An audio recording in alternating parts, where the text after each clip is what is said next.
Bonjour et bienvenue dans ce troisième épisode consacré aux suites.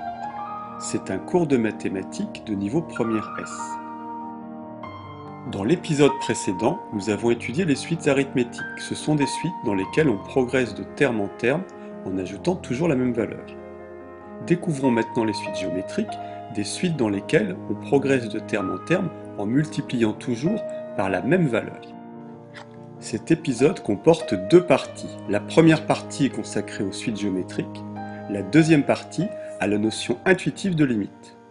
La notion de limite sera reprise en terminale de manière plus rigoureuse en terminale S. Première partie, les suites géométriques. Définition. On dit qu'une suite UN est géométrique si elle s'exprime par récurrence sous la forme UN plus 1 égale Q fois UN.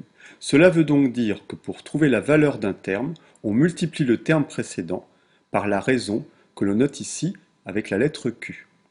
Ceci est purement conventionnel. Dans les suites arithmétiques, la raison se note R. Ici, on utilise la lettre Q. Utilisons un exemple afin d'y voir un petit peu plus clair.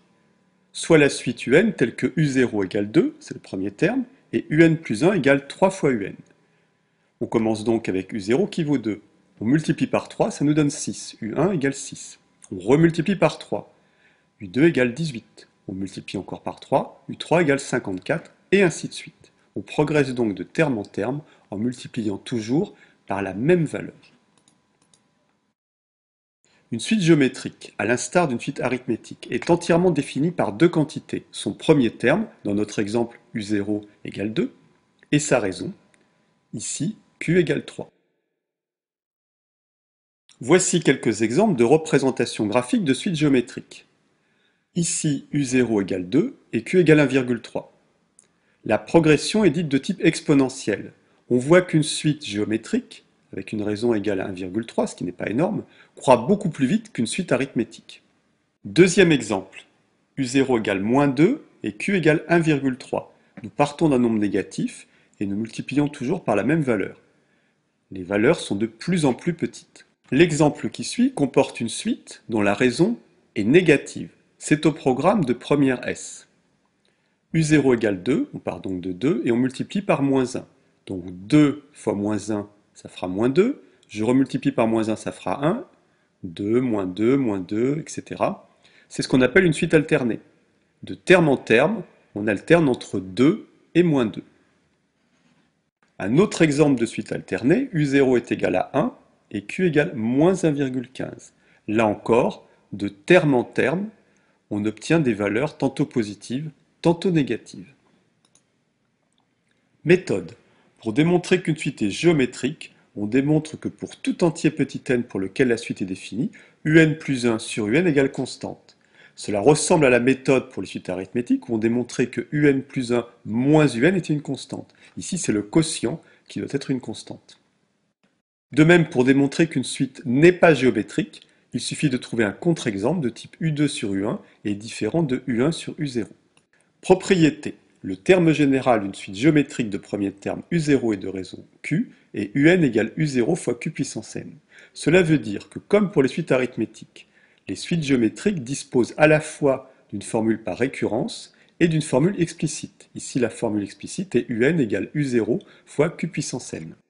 Alors attention, si on commence à 1, la formule devient UN égale U1 fois Q puissance n-1. Retenez bien cet exemple, les sources d'erreur, quand on oublie ce cas, dans les exercices. Plus généralement, soit n et p deux entiers naturels tels que p inférieur ou égal à n, alors un égale up fois q puissance n moins p. Propriété. Notons Sn égale 1 plus q au carré, plus etc. plus q puissance n. Ce n'est autre que la somme des n plus 1 premiers termes de la suite géométrique de premier terme 1 et de raison q avec q différent de 1. Alors Sn égale 1 plus q plus 3 petits points plus q puissance n égale 1 moins q puissance n plus 1, le tout divisé par 1 moins q. Cette formule, qui sera souvent utilisée dans les exercices, notamment en section S, nous donne de manière condensée la somme des n plus 1 premiers termes d'une suite géométrique. Le n plus 1, attention en exposant, c'est le nombre de termes. Utilisons cette formule dans un exercice. On pose un égale 0,666, etc. avec n chiffre 6 après la virgule. Montrer que un est la somme des termes d'une suite géométrique et exprimer un en fonction de petit n. C'est un exercice de niveau première S. Donc on nous dit un égale 0,666, etc. Il y a n chiffre 6 après la virgule. Quand on a ce type d'exercice, on commence par faire quelques exemples. On va commencer à n égale 1. U1. D'après la définition qui nous est donnée, U1 est égal à 0,6. 0,6, on peut également dire que c'est 6 dixièmes. U2 égale 0,66. On peut exprimer 0,66 comme étant la somme de 6 dixièmes plus 6 centièmes. Par conséquent, on peut écrire UN sous la forme 6 divisé par 10 puissance 1, plus 6 divisé par 10 puissance 2, plus etc., plus 6 divisé par 10 puissance n. Il nous est possible de mettre 6 en facteur, on obtient UN égale 6, facteur de 1 sur 10 puissance 1, plus 1 sur 10 puissance 2, plus 3 petits points, plus 1 sur 10 puissance n. Posons Vn égale 1 dixième puissance n. C'est une suite géométrique de raison Q égale 1 dixième. On peut donc écrire UN sous la forme 6 facteur de V1 plus V2 plus 3 petits points plus Vn. Nous avons affaire à la somme des termes d'une suite géométrique. Mais attention, ici, il n'y a pas n plus un terme, puisqu'on ne commence pas à V0, mais n termes, on commence à V1. Par conséquent, nous pouvons écrire UN sous la forme 6 que multiplie 1 moins la raison puissance nombre de termes, ici il y a n termes, donc 1 moins 1 dixième puissance n, sur 1 moins la raison, c'est-à-dire 1 moins 1 dixième. Ça nous fait 6 neuvièmes facteur de 1 moins 1 sur 10 puissance n, soit encore UN égale 2 tiers facteur de 1 moins 1 sur 10 puissance n. Deuxième partie, notion intuitive de limite.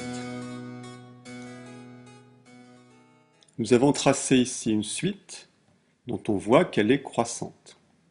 Cette suite est dite divergente, elle tend vers plus l'infini. Alors bien sûr, ceci est une conjecture. L'année prochaine, en terminale, vous apprendrez à démontrer rigoureusement qu'une suite est divergente, convergente, qu'elle tend vers plus ou moins l'infini. Dans l'exemple qui vient, la suite est également dite divergente. Elle tend vers moins l'infini. Plus n augmente, plus un devient proche de moins l'infini. L'exemple qui suit est au programme de première S. La suite que l'on a représentée ici alterne entre des valeurs positives et négatives. Elle n'a pas de limite. On dit également qu'elle est divergente. Dans cet exemple, nous avons une suite qui semble tendre, qui semble se stabiliser vers une certaine valeur, peut-être 0, peut-être 0,2, on ne voit pas très bien sur la figure. Cette suite est convergente, elle tend vers une limite finie. En résumé, une suite est dite convergente si sa limite existe et si la limite est finie, c'est-à-dire que c'est ni moins l'infini ni plus l'infini. A contrario, une suite sera dite divergente si sa limite n'existe pas ou si cette limite existe mais qu'elle est infinie, plus ou moins l'infini. Cet épisode est maintenant terminé. Vous pouvez vous abonner à la chaîne Math+1. Vous recevrez une notification dès qu'un nouvel épisode est mis en ligne. Un profil Facebook est associé à la chaîne. Vous y trouverez des informations détaillées sur les activités de Math+1. Merci et à bientôt.